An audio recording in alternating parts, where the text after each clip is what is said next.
Okay, mid-war, turn 4. The board is skewed towards the Soviets at this point. Africa, they have kind of a temporary, we hope, advantage for the Americans. They've got some influence here in the Americas, Cuba. Boards are set for turn 4. We've got the rest of the early war draw pile right here, and then we've got the mid-war deck, which was set aside. So we're going to combine these and shuffle these, using the power of one-handed shuffling. It is shoddy at best, but shouldn't make too much of a difference.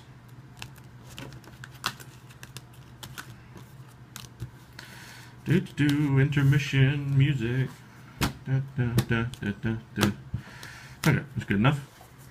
As a reminder, the Soviets have Charles de Gaulle leads France and Suez Crisis in their hand, and the Americans have CIA created, and they have the China card this turn, so we'll deal the cards.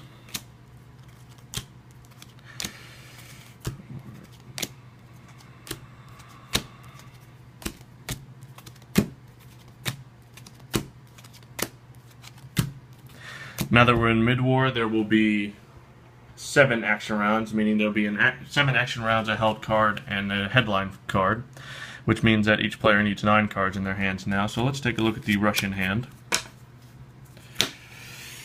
Quagmire. On next action round, a U.S. player must discard an operations point card worth 2 or more and roll 1 to 4 to cancel this event. Repeat each U.S. action round until successful or no appropriate cards remain. If out of appropriate cards, the U.S. player might only play scoring cards until the next turn. A side effect of this card is that it, as you can see here, cancels NORAD, which would be good as the Soviets. However, they haven't really the Americans haven't really cashed in much on that, so it may be more worth 3 ups. Secondly, you could also play it during the turn. If you felt like the U.S., didn't have any more cards worth 2 or more, or anything like that. It's questionable. It's got a myriad of uses. Puppet governments. U.S. may add 1 influence in 3 countries that currently contain no influence from either power. As you can see, that's many of them, and so we definitely don't want to play that any earlier than we have to. Nixon plays the China cards. So if U.S. has the China card, they gain 2 VP. Otherwise, U.S. player receives the China card now, face down and unavailable for immediate play. So we want to play this turn. We want to play this before they play the China card. Just so, because we definitely don't want them to have the China card again next turn, and we want to make sure we get it. We will bury you 4 ups mid-war Soviet card. Unless UN intervention is played as an event on the US player's next round, Soviets gain 3 VP prior to any US VP award. Degrade DEFCON 1 level. 4 ups card. Use that for points, no problem. South African unrest. Soviets add 2 to South Africa or 1 to South Africa and 2 to any country adjacent to South Africa. Okay, that's the situation there right now. Might be good to use option 1 just to get the most points in South Africa. Flower Power, another 4-up Soviet card. Soviets gain 2 VP for every subsequently US played war card. Not bad. Typically the 4-ops is worth more than those VP, but it's still good. 3-ops. U2 Incident, Soviets gain 1 VP. If UN intervention played later this turn as an event, gain additional VP. Okay, don't have to worry about that. 3 points, no problem. Not a bad hand, not a bad hand. Alright, the US turn. Brezhnev Doctrine. All further ops card played by the Soviets this turn increase their ops value by 1. Play this the last round. Doesn't hurt us at all. Nuclear Subs, interesting card. U.S. coup attempts in battleground countries do not affect the DEFCON track for the remainder of the turn. We may want to play that early, maybe even turn 1, because we have all these cheap or low stability battleground countries that we want to coup, but we can't because the DEFCON would move down. But if we play this, the DEFCON will not move down. And yeah, that would be actually really good for us. Sadat expels Soviets, another good one. Remove all Soviet influence in Egypt and add 1 U.S. influence. That's going to help us too. Alright, looking good for the Americans. Kitchen debates. If the U.S. controls more battleground countries than the Soviets, poke opponent in chest and gain 2 VP. We'll see. Willy Brandt. Soviets gain 1 VP. Soviets receive 1 influence in West Germany. Even if they add 1, nothing will happen. We'll still have control. Not too bad. Africa scoring. We may want to get this out of the way just before this gets bad. Or we might want to coup first. We might be able to get our position better in that region. Arms race. Compare each player's status on the military ops track. Well, nothing's happened yet. If phasing player has more military ops, he scores 1 VP. If phasing player has more military ops and has met the required military ops, he scores 3 instead. And probably use that for 3 ops, not particularly useful.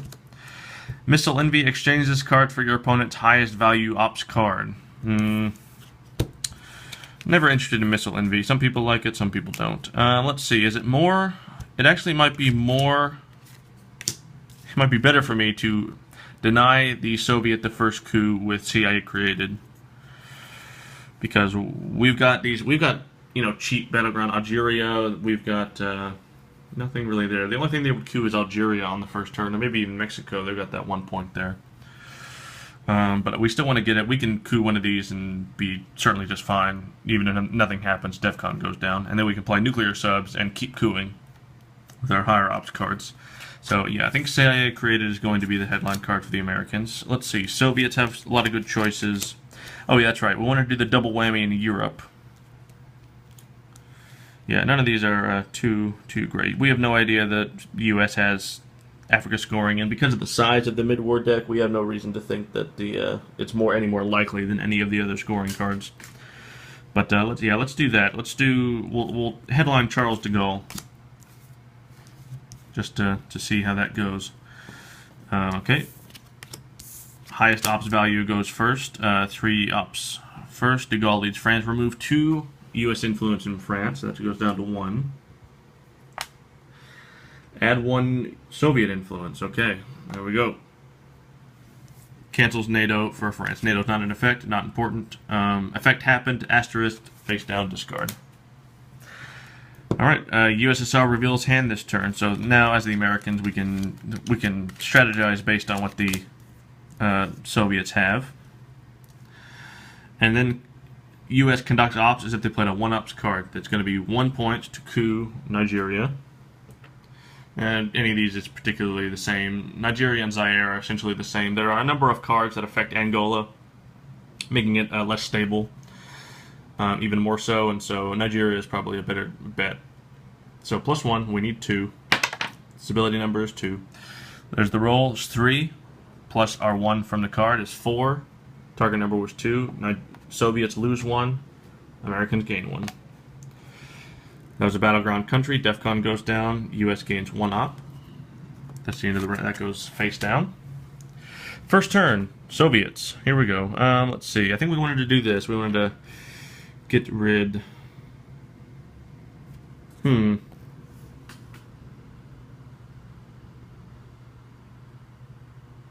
we can certainly hurt them everywhere.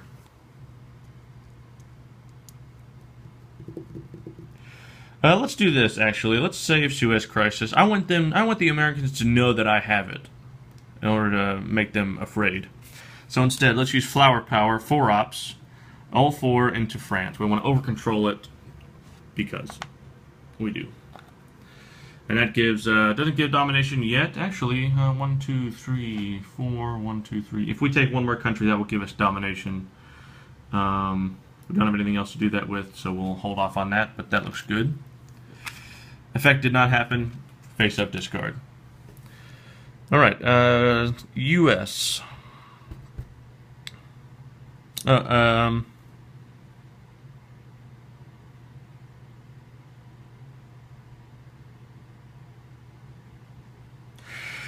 I think the US is going to play nuclear subs. U.S. coup attempts in DEFCON and battleground countries do not affect the DEFCON for the rest of the turn. That's rough. As the Soviets, our turn. We don't like that 1 bit. we see our potentially unstable African countries and South American countries. We have no idea which of these scoring cards is going to come out first, and so we need to protect all our bases. Let's do. See, none of these are particularly useful for that. What we can do is guarantee that we have presence, and so we'll do 4 ops.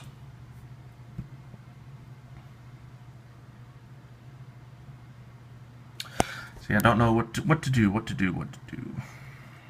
Let's go for. Geez. See, we have no idea which scoring card could come up first, and we have no access to Panama over there or Mexico. Down here, we can keep moving around South America. That's not a bad bet. But I think we're going to try to shore up the battlegrounds that we do have. So we will bury you. It's going to be 2 and 2. It's going to give 3 here and 3 in Angola. Okay, that's an asterisk, but it's a Soviet event, and we're the Soviets. We used it for the points instead, so that gets face-up discarded. All right, now the U.S. can make some headway in their regions. Firstly, 3 ops. Taku Zaire. Got +3 stability numbers 1, so that means target number is 2. Now we got +3 to the roll. That's dice roll is 4. +3 from the arms race. Oops. Is 7. We needed 2. That's a 5 difference. That means. Did I say Zaire? Okay, Zaire doesn't make a difference. Loses 3. Americans gain 2. All right, that's good. More ops for the Americans. Soviets, not happy about that one bit. It behooves us now to focus in Africa. Let's do this. Let's do South African unrest for the effect. We're going to add 1 in South Africa to break control, and then we will take, and then we will 2 influence in any countries adjacent to South Africa.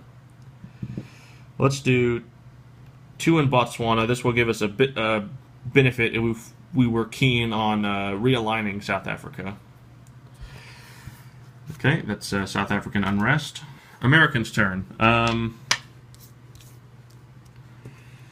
Let's see. Let's take it to the hoop, I guess.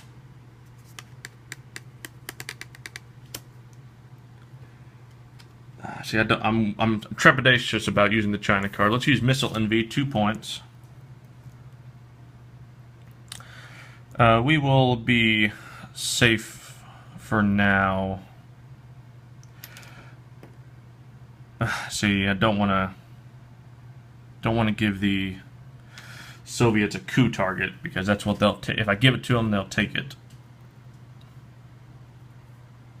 Rats. Missile Envy. Instead, let's give them 2 coup targets. No, let's do both points into South Africa to dissuade the Soviets from trying anything funny there. That's 2 ops, okay. Yeah, the Soviets are going to, I think, attempt realignment of South Africa. Will they? Will they? Will they? Okay, yeah, that's fine. Let's do this. Nixon plays the China card. We still wanted to play that before the Americans got a chance to play it. In a realignment, both players roll against each other. Players get +1 for countries. Players get +1 for the owner of the country in question, South Africa, and also players get +1 to the die roll for each country adjacent to the target, which is South Africa. So in this respect, U.S. is going to get +1, Soviets are going to get +2, and so the net result is that Soviets are going to get +1. So both dice are rolled at the same time.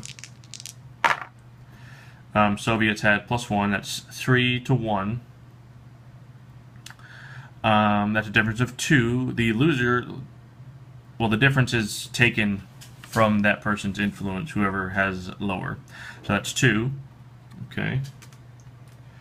Thing about realignments, you get 1 attempt per op of the card. So that's 2 ops, same roll. Now the Americans don't have any pluses, and the Soviets have a net +2. Yep, that's 6 versus 3. That's 3 difference. The Soviet or Americans lose all 3 of their influence right there. Effect happens. Nixon plays a China card. U.S. has a China card, so they get 2 VP. That would effect happened. That's an asterisk. That's face down. Americans' turn. Americans are not happy one bit about that, but they're going to swoop in and take domination instead. There's nothing they can do about that at the time. You know what? We're going to play the China card. We have to. China card, 4 ops.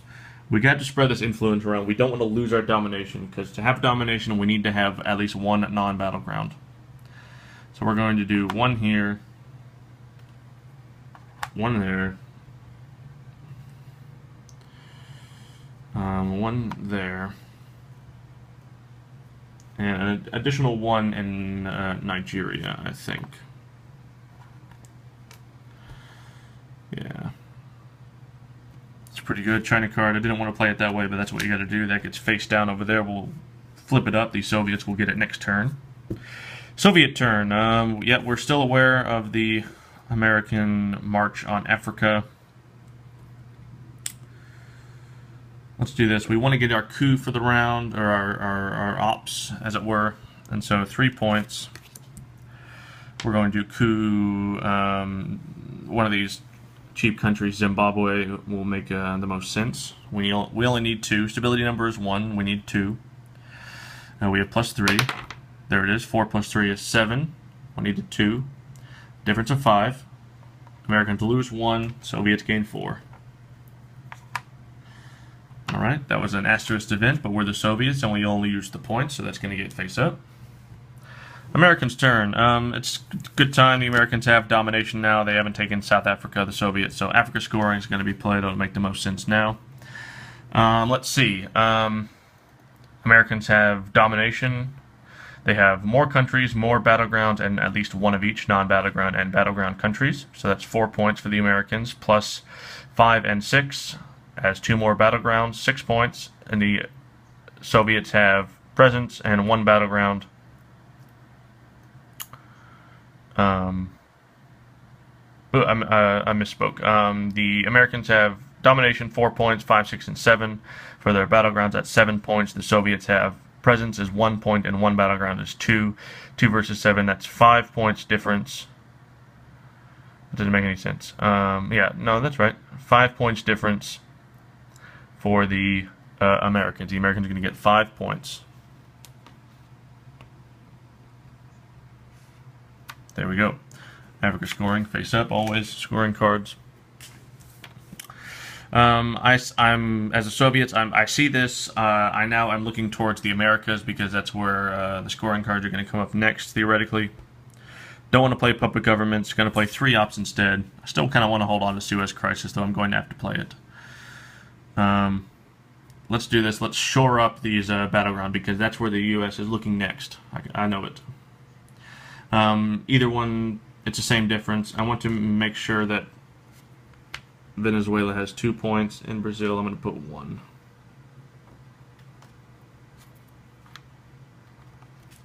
Okay, that was an asterisk event, but we're the Soviets and we only use the points. That's face up. Americans' turn. Let's see.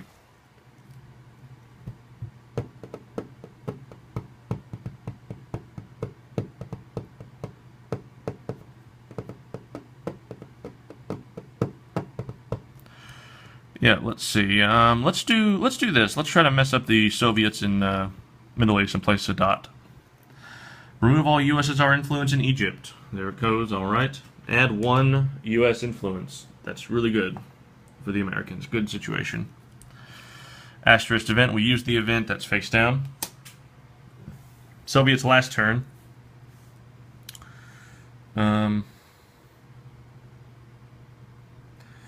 Yeah, let's continue to do what we did the last turn. Let's play this Suez Crisis for the points, so it's going to come back later. Let's continue to look here because I'm really worried about these battlegrounds on this last turn. So we'll do the opposite of what we did last time. We'll do 2 in Brazil. Whoops, not 4. We need 5. There we go. And 1 here, 5 and 5. All set. That gets face up. Alright, final turn for the Americans. We're going to use Brezhnev Doctrine. It can't hurt us this time, because Soviets don't have any turns left. Yes, I forgot to move up the Soviet ops from their coup of Zimbabwe. So that make sure they get that. Let's see. Americans have 3 points, eh? They want to make that coup. Let's see. Let's continue.